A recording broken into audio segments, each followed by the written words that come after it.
Welcome back to my comic book collection, and now we're going to look at my Superman collection. So my Superman collection isn't quite as big as my Batman collection. It's nearly as big. It's my second, no, actually probably more Spider-Man than I do Superman, but this is my Superman collection. Wish I had more of it, but this is all I have right now. So we're going to take a look at this. We start out with The Death of Superman.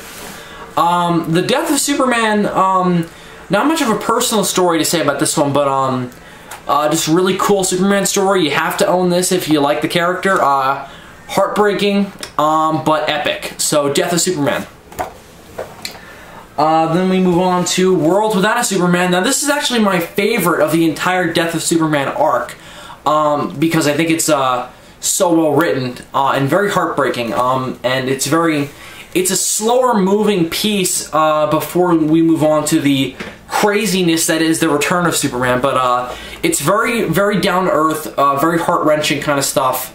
So, World Without a Superman, I bought these both at the same time, and I do like this better, but there's nothing comparing to the Death. World Without a Superman is much more heart-wrenching, so World Without a Superman. Final part of the actual Death of Superman arc, well not really, but it technically is the Return of Superman. And this is a meaty book. I read it in one day, but not without my breaks. But Return of Superman, he returns to life. This is crazy stuff, but still also excellent. Epic craziness. A lot of stuff happens in this, and there's a lot of out there concepts that are put to realistic use. So really like this too, but a lot crazier than the other stuff. The sequel, I haven't actually read this yet, the whole thing, but I'm currently reading it, is Superman Doomsday. The sequel to The Death of Superman, where Doomsday's still alive and Superman's fighting him again. So far, this just feels like, okay, Doomsday's popular, let's keep him alive and keep the fighting going. So far, not so good, but still okay. So, Superman Doomsday, The Aftermath. Now we move on to two things at the same time. We have the entire All-Star Superman, Grant Morrison's All-Star Superman. This is one of my favorite Superman stories of all time, even though it's actually not in continuity, but fantastic stuff, deeply moving, and as many people say, magical. All-Star Superman, it's fantastic, you should read it. It's freaking crazy stuff and out there, but it's Grant Morrison, so what else could you expect? So All-Star Superman.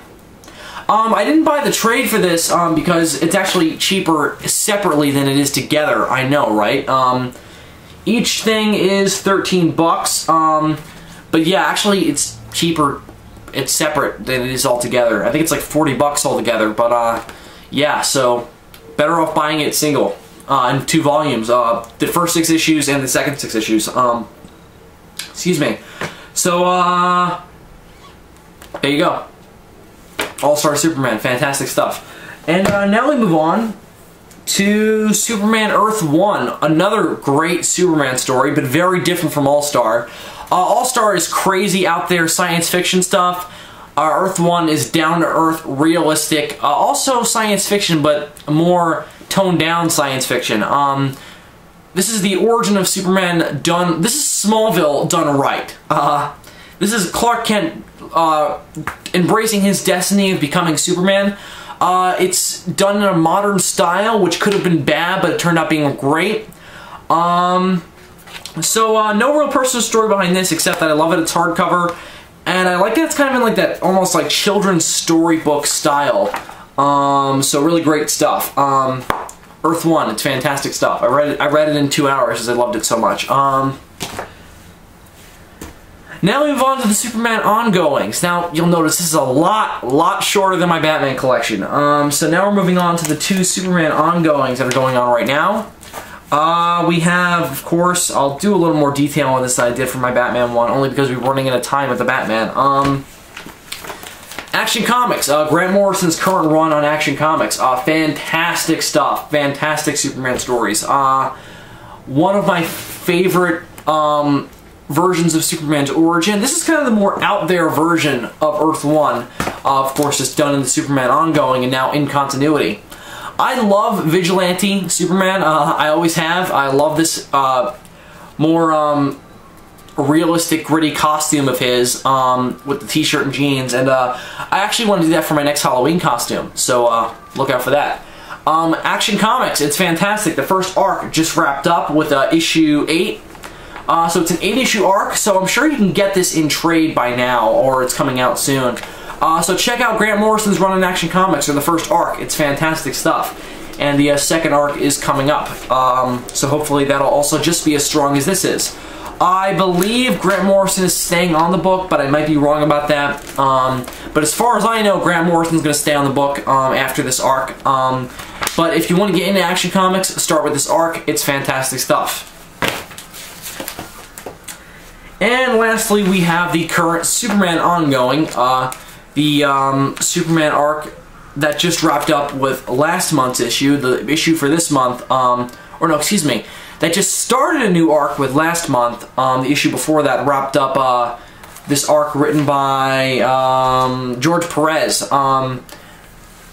which we see here, which was Superman versus all these elemental monsters, which all turned out to be created by him.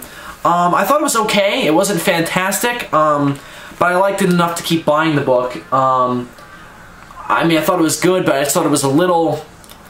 I don't know. It was good. It was good. I feel like it needed a little more polishing, and I think it looked worse than it actually was compared to Grant Morrison's run in Action. So that was a problem.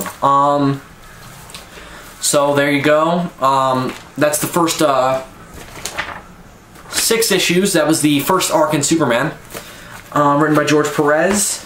And then we have, excuse me, wait a second, whatever. And then we have Superman number 7, the beginning of the new arc, written by Dan Jurgens. So pick that up if you want to read Superman, but you didn't sure how to get into it. This is the second arc, so pick this up if you want to get into the book. This is a lot better. I think this more stands more on its own compared to Grant Morrison's Action, since this actually referenced stuff that happened in Action Comics, so I felt like the writing wasn't strong being compared to Morrison, but this stands well on its own and doesn't even really warrant comparison. So if you want to get into the new arc, pick this up. That's my Superman collection. I know it's a lot smaller than my Batman collection, but hopefully I'll have more Superman stuff by the end of the year. So that's about it for the Superman collection. Join me next time for my Godzilla collection.